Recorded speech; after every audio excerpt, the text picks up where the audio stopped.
Hi everyone, this is Janet and welcome back to my channel, and I'm glad that you are here. I'm really actually excited that you're here. This particular piece was quite the journey, and I ended up coming full circle with this one on so many different levels. I look to this as a love-hate relationship between me, my paints, and the canvas. And I've always been wanting to do the bloom swipe technique, or even just create a bloom for that matter. But I think, like many of us, I don't have the Australian Floetrol on hand to be able to achieve those, those beautiful blooms. And it's a bit pricey. So for several months, I had been playing around with different types of recipes that I, was experimenting with using the American Floetrol and Minwax wood conditioner, because I heard that you could succeed with that. And maybe the results aren't exactly the same, but they come pretty close. And so for months on end, I played around with my little test tiles and stuff, and I just wasn't achieving it. And I was really getting kind of frustrated, because I so wanted to achieve something, that looked very, similar to when you use the Australian Floetrol. And so I used what products I did have on hand and the paint brands that I did. And it wasn't until my husband finally ordered me some of the Amsterdam titanium white did I realize that there's definitely some magic that happens, that transpires when you use actually the Amsterdam. I think I used the Liquitex, I used the Artist Flow Loft, I used Montmartre, I used all these different brands, and I just wasn't getting it. And he finally brought me home he finally ordered me that Amsterdam, and I gave it a go, and boy, I came close. Now, it might not be the exact results that you get with the Australian Floetrol, but I think I came pretty close to it using the American Floetrol. I did do a tutorial on how I mixed up the Floetrol, the Minwax, and the Amsterdam paint. And in that tutorial, I also went over how I mixed up my colors, because I also used some of the Liquitex alcohol inks for the first time with my paints. So there's a lot of firsts in this particular piece for me. And I've done swipes in the past where I've used the wet paper towels. And of course, we know that, with those swipes, you usually end up covering the entire canvas. So I think I was a little heavy-handed on this, because with the bloom swipe technique, I think the concept behind that is to be a little minimalistic, and so that you'll have a lot of negative space. And so I learned rather quickly that with pulling with a palette knife, which I'd not used before, you're pulling the paint across the canvas, and if you put too much of the color down, you're pretty much going to start covering your entire canvas, and you're going to lose that negative space. So, and this is the first time I've actually worked on a piece. Now, I've done pieces on a spinner before with different techniques, but not necessarily using a palette knife to direct, the way that the movement of the paint is on the canvas. So, but I got to tell you, this is really cool. To be able to have that spinner down and to be able to move your canvas around like you see me doing here, and not have to walk around your table and trying to get to the right angle. You can just pretty much stand in one spot and, manipulate the canvas on the spinner. So that's awesome. So, like I said, I had a lot of failed attempts. And so when I speak of love-hate, I love the process of it all, but I hated the steps of all the failures that I kept coming across. But I think now, in hindsight, that those are really important. For every failure we have, it brings us one step closer to success. And so I kept playing around, because I hadn't used the palette knife before, and I wasn't quite sure of my pressure, if I was applying too much pressure or not enough pressure. How do you move that palette knife around to get it so that you get that movement that you see in a lot of these beautiful pieces that other artists have created?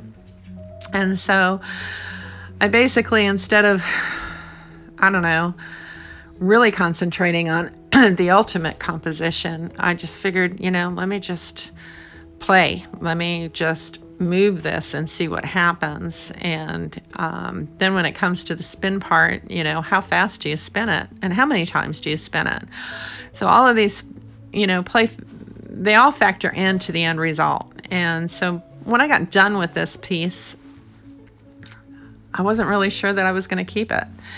And I was really debating on whether or not I wanted to scrape it. And my husband came home, and he walked in, and he had what he calls his oh wow moments. And he fell in love with it immediately. So I decided, no, I wasn't going to scrape it. I'd just go ahead and allow for it to dry. And I would keep revisiting it during its drying process. And so for like the first 48 hours, I think I began to become obsessed with going in there. I kept looking at it, kept walking it away. I wasn't really sure if I was going to really like it, if I'd eventually end up pouring over it. And then I don't know, over a period of time, it grew on me, and I became in love with the overall end result.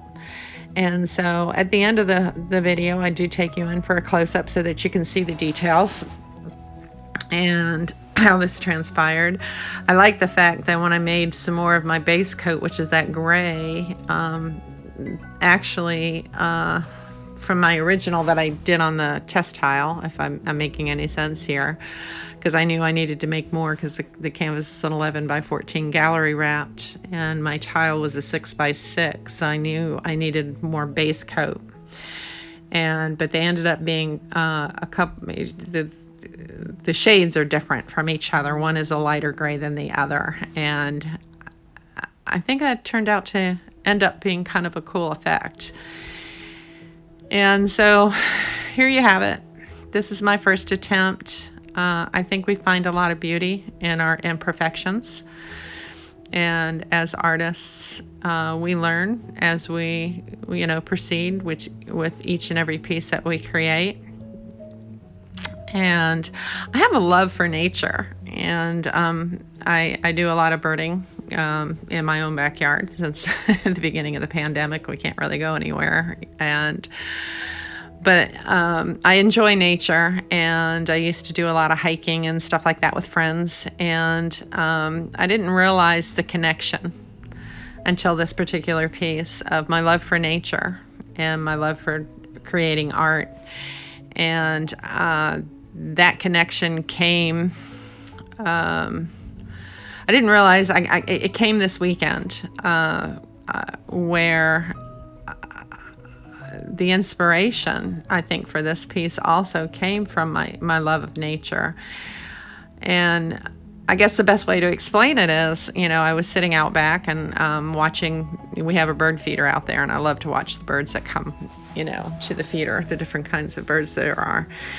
And we have this potted plant in my backyard, and I was looking at it over the course of this weekend, and I realized that the colors in this plant are exactly the colors that are on this palette, on this canvas. And I finally made that connection. It's like, my love for nature, I think I'm bringing it to the canvas. And I didn't realize that until I did this piece. And it just kind of blew my mind. And so after the close-up, I have a picture. I took this painting outside and took a picture next to the plant. And so I'm finding, full circle, everything connects. We connect with everything, and everything is intertwined. And even the composition of this piece is intertwined, and you'll see that at the end. So I don't know. It's my first piece. Will I do this again? Of course I will. Will I tweak some of my recipe a bit? Probably so. It might not be the perfect bloom swipe, but in my eyes, the whole process was perfect because it's helping me to grow as an artist. I wasn't sure that I was even going to upload this video, but I felt like I needed to because, you know, I think we help each other grow. And even for me to look back on this video, it's a learning process when I watch myself because, you know, you get caught up in the moment of trying to create and trying to get that perfect composition and trying to do this, you know, everything perfect.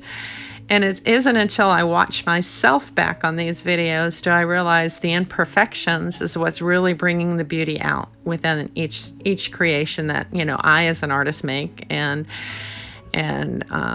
I wanted to share that with you. So I hope you enjoy the rest of the process of this video. I hope you stick around to see the end results. Again, thank you for being here. And until next time, guys, please stay safe, take care, and blessings to you all. Bye-bye.